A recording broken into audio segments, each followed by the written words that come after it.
que espiem a terra, envia, envia homens que espiem a terra de Canaã, que eu hei de dar aos filhos de Israel. De cada tribo de seus pais enviareis um homem, sendo cada qual maioral entre eles, e enviou-os. Moisés, do deserto de Parã, segundo o dito do Senhor, todos aqueles homens eram cabeças dos filhos de Israel. Então não eram qualquer homem que foram enviados para essa missão. Eram homens experimentados, eram homens líderes, eram homens que já tinham uma experiência com o Senhor, e eram homens que tinham acabado de ver todos aqueles livramentos, aqueles prodígios que aconteceu no Egito e foram libertos. Esses homens, a gente vê que essa missão foi clara, mas qual que era o propósito para enviar esses homens? Eles precisavam ver espiar a terra. Qual o objetivo de espiar a terra? Por que que eu preciso conhecer o lugar que eu vou habitar? Por que que é importante eu estar nesse lugar?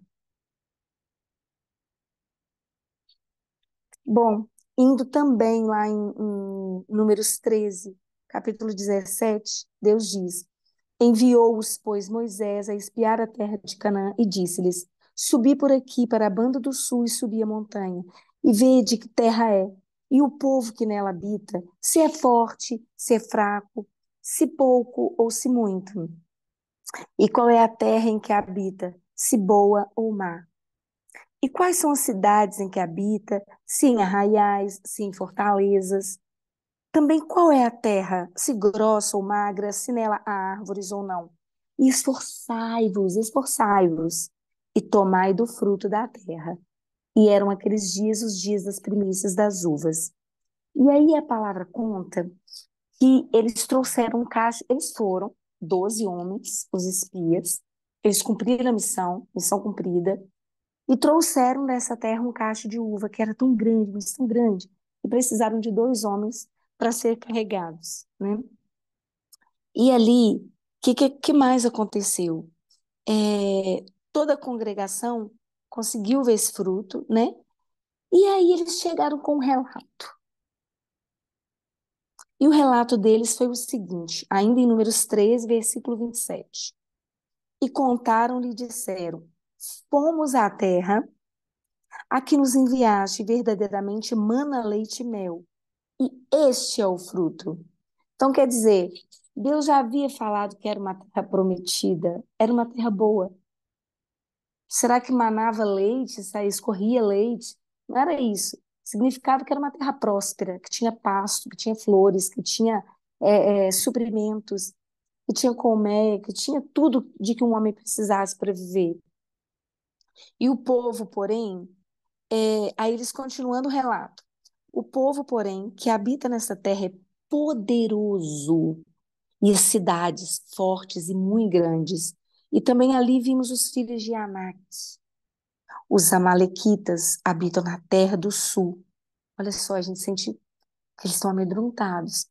E os heteus, e os jebuseus e os amorreus habitam na montanha, e os cananeus habitam ao pé do mar e pela ribeira do Jordão. Então, Calebe fez calar o povo, porque eram 12 espias, e 10 deles traziam um relato péssimo. E esse relato estava infamando a terra. O que é infamar? O que é fazer infâmia? É contaminar a terra. E imagina só, gente, foram 12 espias. 10 deles trouxeram um relato péssimo. Eles viram apenas coisas ruins, viram apenas problemas, viram apenas dificuldades. Eu me lembro até aqui de Davi, que eles estão falando assim, olha, tinha gigante. Davi, quando ele foi lutar com Golias, ele não deu essa canja para Golias de falar assim, ô gigante. Ele chamava ele de ô incircunciso. Quem é você para afrontar o exército do Deus vivo? E aqui os 10 espias, eles estão amedrontados, eles estão desesperados. Eles se viram como gafanhotos, pequenininhos. E os filhos de Anak, os amalequitas, eles eram gigantes, segundo eles. Eles foram paralisados. Então, de 12, 10 tiveram um relato péssimo, porém dois, perante Moisés, que foi Caleb e Josué, disseram, Eia! subamos animosamente, possuamos-la em herança, porque certamente prevaleceremos contra ela. Então, antes da gente chegar ao lugar, antes da gente chegar no nosso propósito, ainda na missão, o que que o Senhor nos adverte a fazer? Lançar palavras, porque o mundo espiritual, ele é muito mais real do que o natural.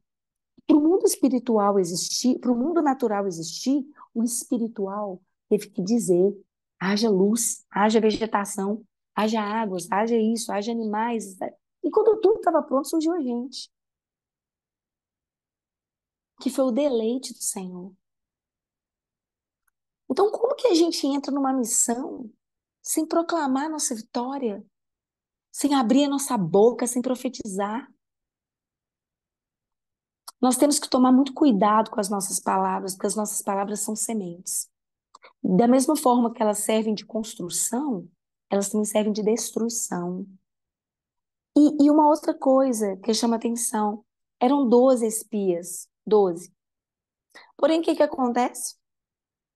10 tinham um relato péssimo, 2 tinham um relato de vitória, 2 estavam andando nas pegadas do Senhor, 10 se esqueceram, 10 se intimidaram. Só, desculpa, quando nós estamos num local onde a maioria pensa de uma forma, infelizmente, na maioria das vezes, o ambiente sempre vence e nós somos muito contaminados. Então, se nós nos sentarmos em um lugar que só tem maledicentes, ao passar do tempo, nós nos transformaremos em maledicente. Infelizmente, nós nos enfiamos na forma onde nós vivemos.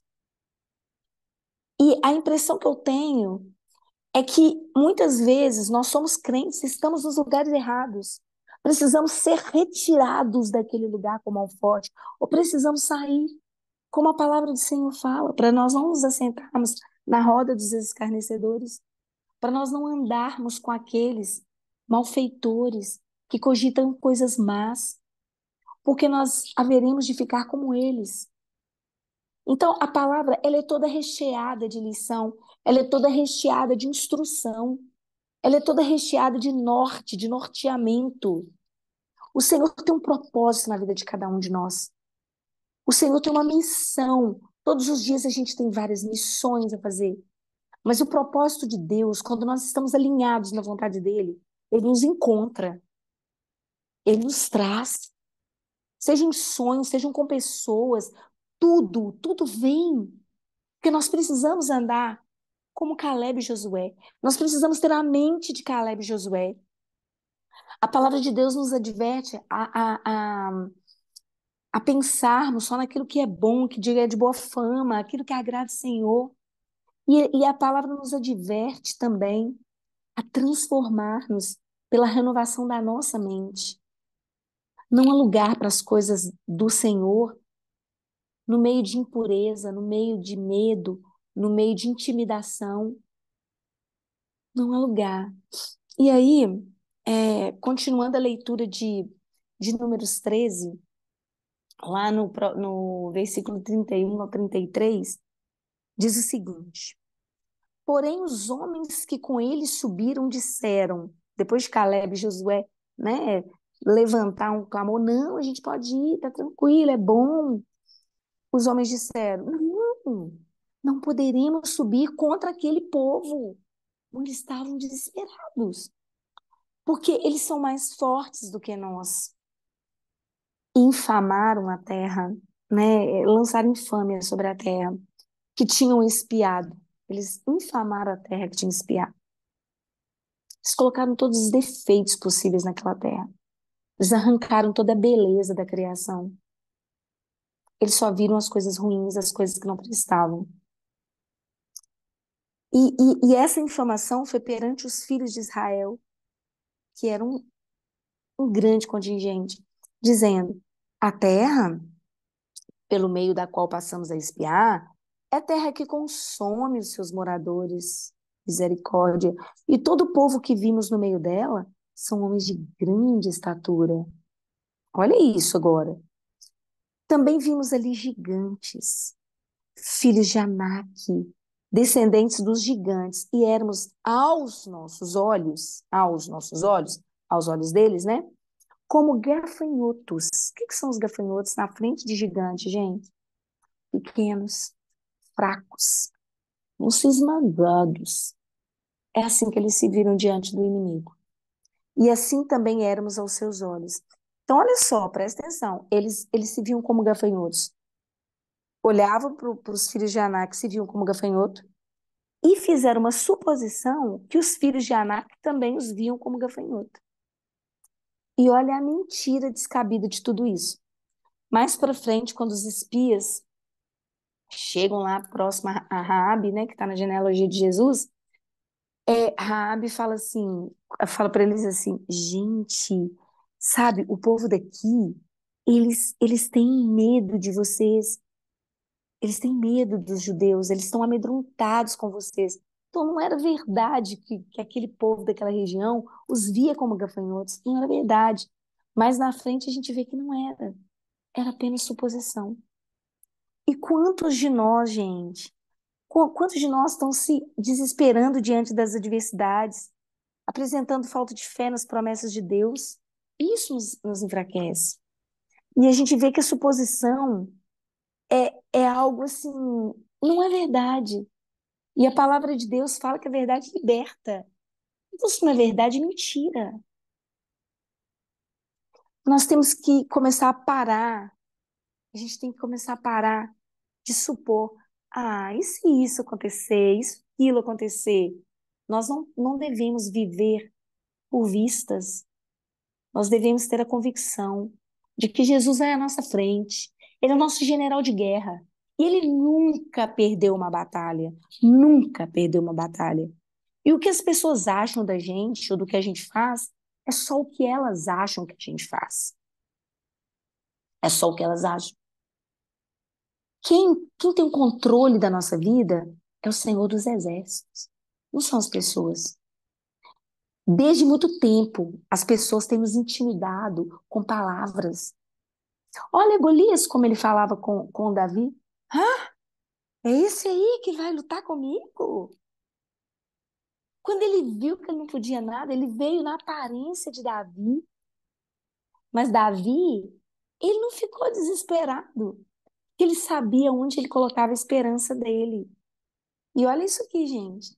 Esses 12 espias, eles mudaram, eles aniquilaram a vida de uma geração inteira. Porque as pessoas, ao invés de acreditar em Caleb e Josué, não, elas acreditaram nos espias, nos 10. Eram príncipes, eram líderes, eram pessoas que tinham referência, que tinham autoridade diante do Senhor, mas falhou uma coisa. Eles não usaram a palavra do Senhor. Gente, esse povo todo, eles estavam lá no Egito, eles foram libertos com mão forte. Eles andaram em terra seca, o mar se abriu para eles passarem. E conta-se que a altura ali, que a profundidade daquele mar era de 100 metros. Eu fico imaginando, a porta da minha casa tem 2 metros. Imagina o que é uma parede de 100 metros de água de um lado e do outro para o povo passar. Eles viram as pragas, eles viram o Senhor os libertar. Gente, cadê Deus nesses espias? O que aconteceu com eles? Aí muitas vezes é um julgamento da gente. Mas nós muitas vezes agimos da mesma forma. Muitas vezes a gente acaba de receber um milagre, passa um tempo e a nossa fé começa a ficar tão pequenininha, tão vagarosa. E muitas vezes essa fé, ela é testada até por uma pessoa que está ali nos intimidando, nos mostrando que aquilo ali não é verdade, não é bem assim. O mundo espiritual, ele precisa ser tomado à força, à força. E a gente precisa ter uma visão extraordinária de futuro. A gente precisa ter, e a gente vê isso o tempo inteiro na Bíblia. Por exemplo, uma história que me chama muita atenção. Maria, quando ela estava grávida de Jesus, né, através do Espírito Santo, gente, para pensar. Maria foi escolhida naquele lugar. Eu imagino que naquele lugar as mulheres são virgens, sim. Eu imagino que sim. Mas Maria tinha algo que as outras não tinham. Por isso ela foi escolhida. Tinha o desespero de uma outra mulher. O meu desespero se algo dessa natureza tivesse acontecido. Eu talvez me imaginar que eu tinha sido agraciada, eu tinha sido favorecida. Eu ia imaginar, eu ia pensar no que as pessoas iam pensar de mim, naquele estado, na vergonha. O que Maria fez? A visão positiva de Maria. Em vez dela ficar ali naqueles rumores, ela foi para casa de Isabel. Porque Isabel, o anjo também tinha falado para ela, Isabel já estava grávida na frente dela alguns meses. E ela foi até a casa de Isabel.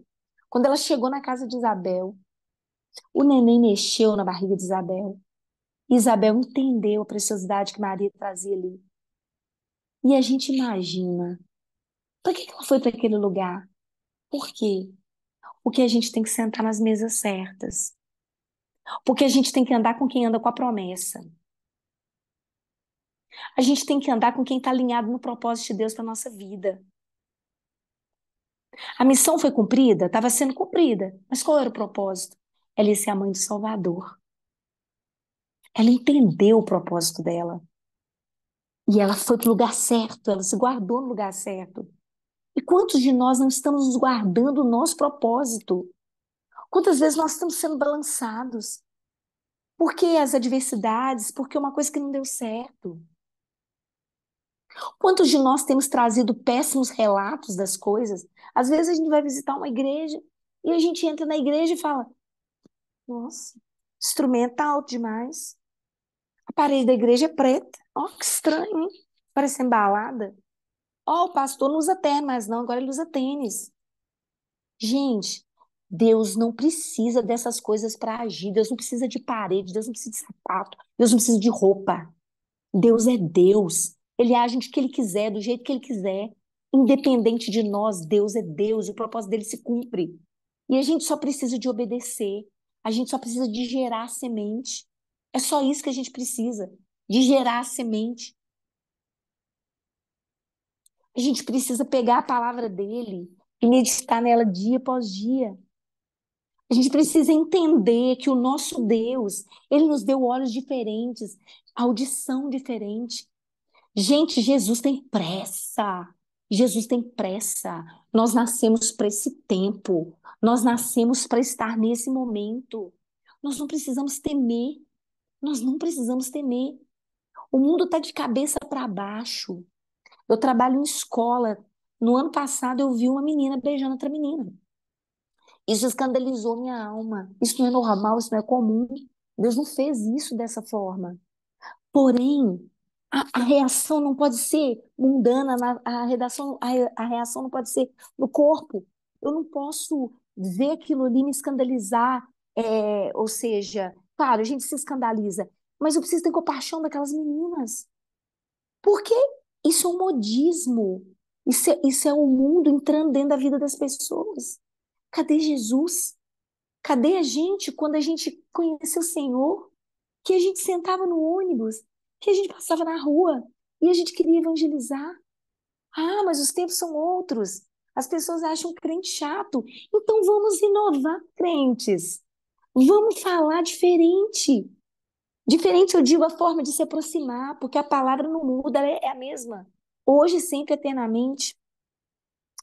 E os espias, gente, eles acharam que o povo era mais forte que o próprio Deus. Misericórdia. Porque eles se intimidaram tanto que eles não viram o que que Deus poderia fazer. Gente, e aquele povo, aqueles amalequitas, eles não eram tão corajosos assim, porque a cidade estava cheia de muros altos. Quem mora num lugar com muro alto é quem tem medo. E o medo, ele paralisa a obra de Deus. Mas na realidade, os espias, os 10 príncipes é que foram paralisados. Imagine, pare de levantar suposições. Crê em Deus. Creia em Deus. Gere as suas sementes em oração. Gera as suas sementes profetizando. Abre a sua boca. Abre a sua boca na vida dos seus filhos. Abre a sua boca na vida do seu marido. Abre a sua boca na sua casa. Mulheres, deixem de ser lamurientas. Eu digo isso para mim também. Quantas vezes a gente desonra o marido da gente? Às vezes a pessoa quer comer uma coisa diferente, assim, ai, já acabei de fazer isso. Gente, misericórdia, misericórdia. Senhor, tira essa preguiça da nossa vida, que nós possamos trazer bons relatos. Às vezes o marido da gente nem chegou dentro de casa ainda. Hoje foi um dia péssimo. O menino fez isso, o outro fez aquilo, lá no trabalho aconteceu isso. Ah, não, gente, tô dando conta daquilo não.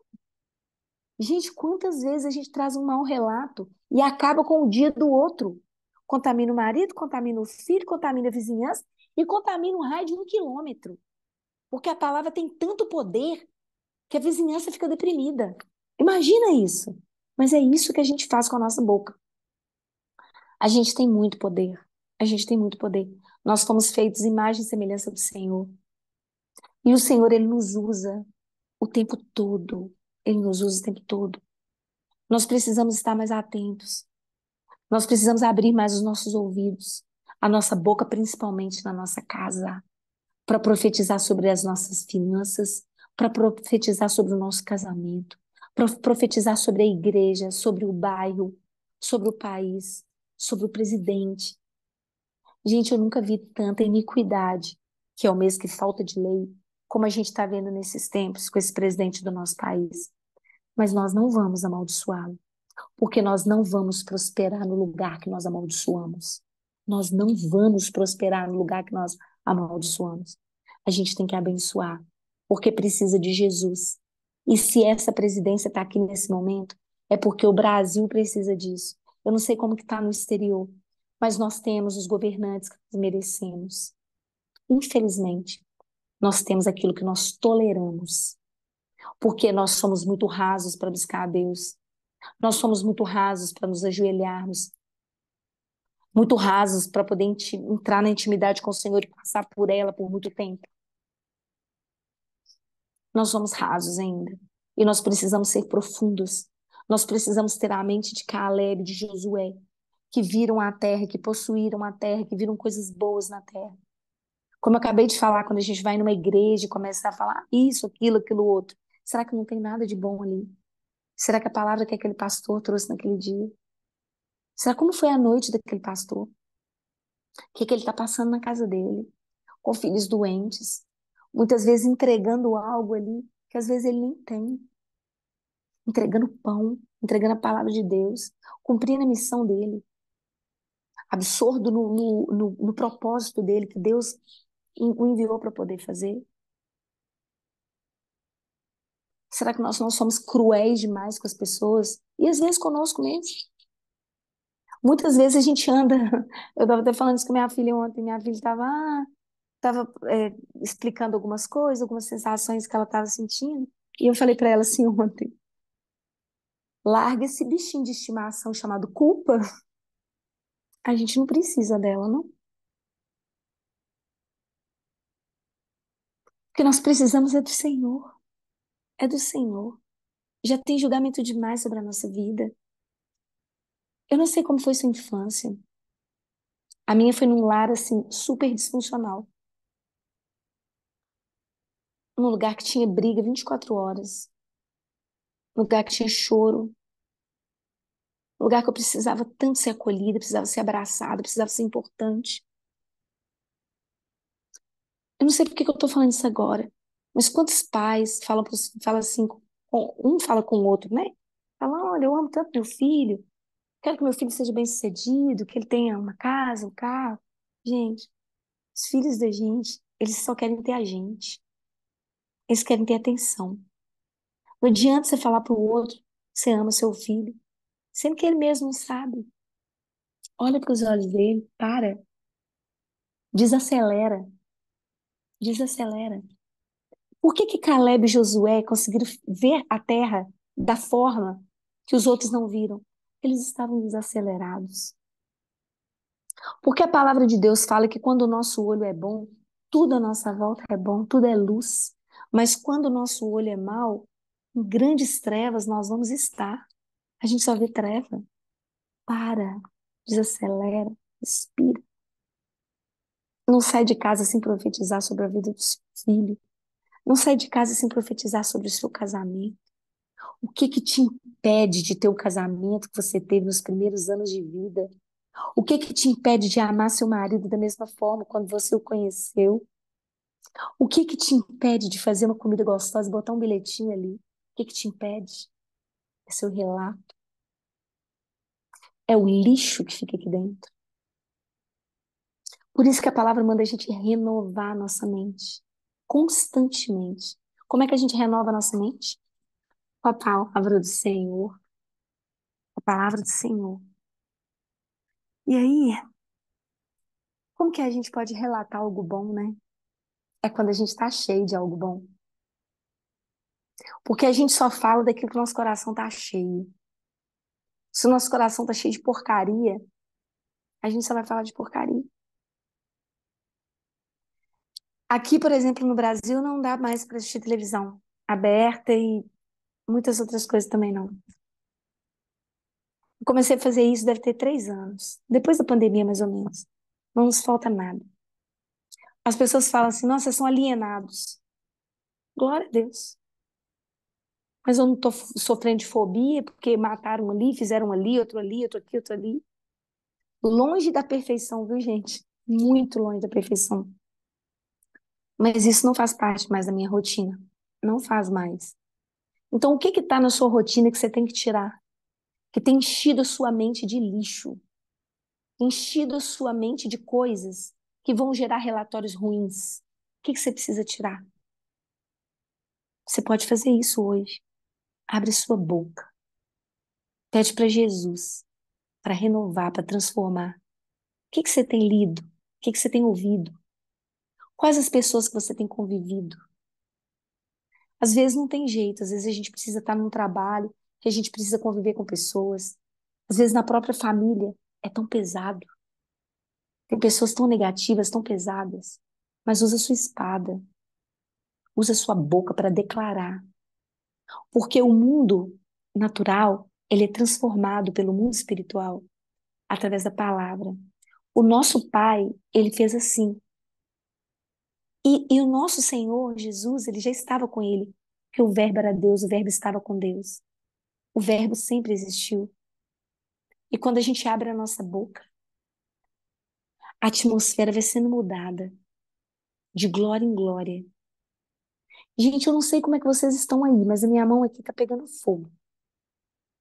E que a glória de Deus, o poder de Deus, a unção de Deus, ele possa encher você aí, onde que você estiver. Que você possa gerar as suas sementes. Que você possa se engravidar de sonhos. Que o seu propósito te alcance. E se você já está vivendo o seu propósito, que ele possa crescer, que ele possa expandir. Porque o reino de Deus, ele precisa ser expandido. O nome de Deus tem que ser falado para os 4 cantos. Porque o Senhor é bom e a sua glória dura para sempre. E a palavra de Deus diz que nem olhos viram, nem ouvidos ouviram, nem jamais penetrou em coração humano aquilo que o Senhor tem preparado para aqueles que o amam. Se você ama o Senhor, Ele tem algo para você nessa noite, nessa manhã, nessa madrugada. Ele tem algo para você. O Senhor sempre tem algo para nós. O Senhor fala conosco 24 horas. E você tem há muito tempo que você ainda não tem uma experiência com Deus. Eu profetizo no nome de Jesus que você há de ter essa experiência. E essa semana vai ser uma semana forte, uma semana de experiências, uma semana de sonhos, uma semana que você vai ouvir a voz do Senhor. Que Deus vai tirar toda a cera do seu ouvido, toda a cera espiritual do seu ouvido, tudo aquilo que te impede de crescer, de se estabelecer e de expandir o reino dele, para a glória dele, para que o nome dele seja conhecido e transformado. E toda a natureza seja transformada. Porque a palavra de Deus fala que Deus amou o mundo de tal forma que ele deu o filho dele, para que todo aquele que nele crê não pereça, mas tenha vida eterna. Quando a palavra diz que Deus amou o mundo, você pensa, Deus amou o mundo? Sim, Deus amou o mundo. Porque o mundo é a criação de Deus e Deus ama a sua criação. Deus ama a gente que está no mundo. Deus não ama o sistema do mundo. O sistema ele não ama, mas o mundo ele ama. E nós também precisamos amar o mundo, amar as pessoas que estão aí, morrendo, se afogando, porque muitas delas não ouviram falar o nome de Jesus. Muitas delas não viram o nosso sorriso. Às vezes não é preciso nem pregar. Às vezes é preciso abraçar. Às vezes é preciso sorrir. Às vezes é preciso parar um tempinho. As pessoas estão carentes de amor. E Deus é amor. A gente precisa falar, proclamar antes de sair de casa. Deus, quem que eu vou amar hoje? Deus põe pessoas nesse mundo para eu amar. Quem eu vou amar hoje? Quem eu vou validar? Quem eu vou dar uma palavra de esperança? Às vezes era uma pessoa que estava prestes a cometer uma besteira. Você chega ali e dá uma palavra de amor para a pessoa, valida a pessoa já sai dali diferente. Porque um vai semear, o outro vai regar, o outro vai adubar. É assim o reino de Deus. A gente não faz nada sozinho. A gente faz tudo junto, né? E vamos lá. Eu falei sobre alguns exemplos de propósito, né, de visão positiva do futuro, assim como Caleb e Josué. Falei de Maria e também do pai do filho pródigo. Olha a visão daquele pai, gente. Aquele pai viu o filho dele de outra forma, com outros olhos. Ele pegou todas as coisinhas boas que aquele filho teve e ele amou aquele filho. Ele deixou ele ir, mas ele sabia que ele ia voltar. Olha a visão que aquele pai teve. E tantas outras coisas, né? E a gente vê como Caleb e José permaneceram incontamináveis. Eles entenderam a missão, eles alcançaram o propósito. Enquanto os outros 10 ficaram ali amedrontados. Eles tinham que fazer Israel romper, conquistar a terra, alcançar a promessa. Mas o que que acontece? É, eu sou de uma sinagoga judaico-messiânica que crê em Jesus. E os nossos rabinos falam que para cada dia que aqueles espias estiveram é, espiando a terra, a falta de fé, não foi a falta de fé, a falta de coragem, foi como eles chegaram com o relato ruim e corromperam toda uma geração. Por conta desse corromper. Então a gente tem que ter muito cuidado com as notícias que a gente leva para os outros, com as sementes que a gente planta no coração dos outros. E eles falavam que para cada ano, para cada ano ali espiando a terra, foi acrescentado um ano circulando no deserto. Então eles ficaram lá 40 dias, então eles circularam 40 anos. Eu não sei onde está escrito isso, né? Eles comentaram isso. Mas eu fico pensando o seguinte: quando a pessoa não tem propósito claro, ela anda em círculos. Ela anda em círculos. Ela está ao redor. Ela não está exatamente onde que ela deve estar, alinhada na vontade de Deus. Agora pensa Caleb e Josué. Eles estavam tão alinhados com a vontade de Deus que eles entraram na terra e a geração mais jovem foi junto com eles e levaram os ensinamentos deles. Então, quantas coisas não acontecem na nossa vida porque a gente não está no centro da vontade de Deus? Eu acho que é uma boa pergunta para a gente fazer hoje, né? Senhor, se nós não estamos no centro da tua vontade, alinha-nos, alinha-nos. Não tenha medo de doer, meus irmãos, porque o nosso Deus, ele é um Deus compassivo. Ele sabe até onde que ele vai com a gente. Ele sabe até onde ele solta a corda. É como se nós fôssemos uma pipa e ele fosse o barbante, ele fosse a linha. E ele vai nos conduzindo em amor. Tem hora que a gente pode voar, agora tem hora que ele tem que trazer a gente mais para pertinho. Tem hora que ele nos deixa mais à vontade para ver quais serão os nossos voos. Então é assim com a nossa vida. O papai, ele vai nos guardando, ele vai nos conectando, ele nos leva para lugares, ele nos tira de lugares, mas o mais importante é a gente se deixar ir. O vento que vai nos direcionar é o vento do Espírito, não é um vento qualquer nesse mundo. As coisas de Deus, elas têm ordem, elas têm decência. Tudo que Deus fez, quando Ele criou o mundo, que Ele fez todas as coisas, Ele foi falando, haja isso, haja aquilo, foi ordem. Deus não habita em lugar desorganizado. Minha irmã, aproveita e arruma seu guarda-roupa. Arruma sua casa. Joga fora as coisas que não prestam, que estão furadas, rasgadas e sem valor. Isso traz caos para a vida da gente. Conserta tudo, limpa tudo. Faça um relato bom da sua casa. Que Jesus, ele habita na limpeza, na ordem. Seja uma pessoa ordeira. Eu falo para mim também, gente. E ainda falando dessa macrovisão, é, sobre a responsabilidade que a gente tem, né? De carregar uma visão dentro da gente. Vamos parar de focar no eu. A coisa mais importante agora é essa. Jesus veio para muitas pessoas. Ele não veio só para uma, ele veio para várias. Eu recebi de graça. Então, de graça eu preciso dar. Então, meus irmãos, vamos parar de eu. Ah, eu preciso fazer minha casa, eu preciso ter roupa, eu preciso ter uma viagem. Ah, meu filho precisa estudar em tal lugar, eu preciso disso, eu preciso daquilo outro. Gente, chega de eu, chega de eu. O reino é todo mundo. O reino é todo mundo que quer o Senhor. Nós precisamos trazer as pessoas. O tempo está curto. Gente, Jesus está com pressa. Eu sinto isso na minha alma. Jesus está com pressa, está com muita pressa. Ele precisa da gente. Não dá mais tempo para mimimi, para ai, fulano fez isso, fulano fez aquilo. Não, gente, não, não. Chega de relato ruim, chega de coisa que não presta. A gente presta. A gente é importante. A gente é imagem e semelhança do Senhor. Eu estava contando para vocês no início que Deus fez uma coisa grande na minha vida nesses primeiros meses do ano. Até junho de 2024, aconteceram coisas tão rápidas na minha vida. Deus restaurou a minha identidade, a minha capacidade e o meu merecimento. O meu merecimento ainda está no processo, mas a minha identidade foi totalmente restaurada. Eu não sabia muito bem quem eu era. Eu era crente há muitos anos.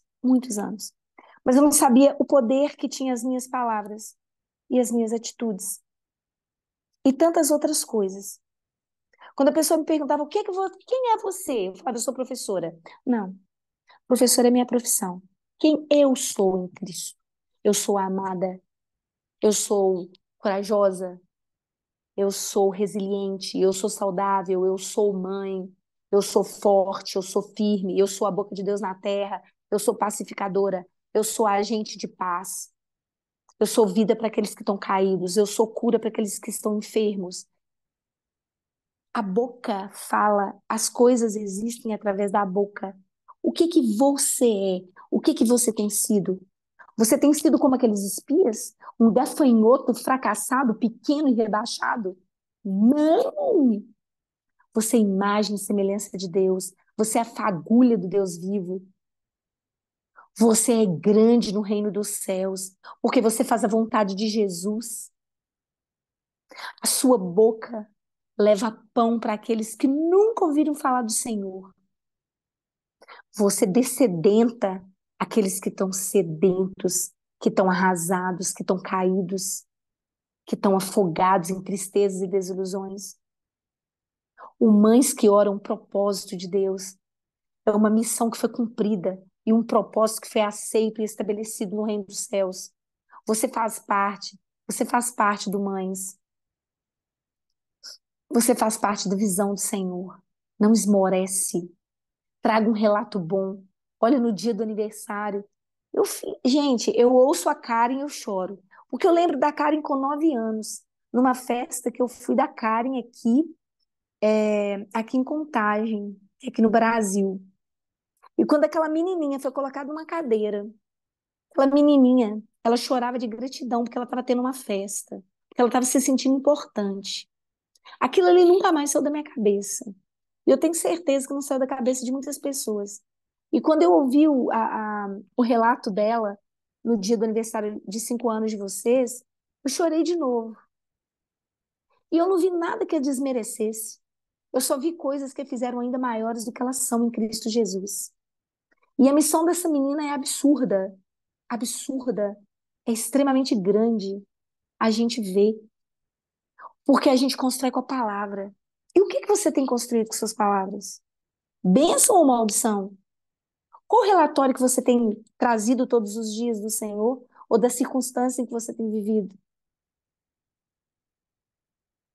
Você é um gafanhoto? Ou você é um filho de Deus, alinhado, bem sustentado, cheio da palavra dele? Vamos parar de focar no eu, né? Vamos entender por que que a gente está aqui. Você foi criado para ser extensão do reino de Deus. E nós temos a fagulha divina dentro de nós. Nós precisamos santificar o lugar que nós estamos. Ô, Cris, eu tenho quanto tempo ainda? Já acabou. Passa tão rápido, né? Meu Agora é hora de nós orarmos. Pode Deus! só fazer as Então suas vamos coisas. lá. Então, né, não seja um espírito inconformado, seja um agente das promessas de Deus. Que a gente possa fazer um peso profético agora, né? O peso profético é a gratidão. Rapidinho, tá, Cris? Deus, quando Jesus estava pregando para as pessoas e os discípulos ficaram preocupados, Senhor, como é que nós vamos alimentar essa multidão toda? E Jesus, o que que nós temos? 5 pães e 2 peixinhos. Nem eram peixes, eram peixinhos. O que que Jesus fez? O que que ele fez? Eu podia pedir o pai dele o que ele quisesse. Mas o que que ele fez? Ele levantou e agradeceu. Então, que nós possamos agradecer a nossa vida. Agradecer tudo que ele tem nos dado. Porque ninguém prospera na insatisfação e na ingratidão. E nós precisamos de prosperar em tudo na nossa vida. Então, não andem segundo os olhos do mundo. Andem segundo os olhos do Senhor. Deus abençoe a vida de cada um de vocês. No nome de Jesus Cristo.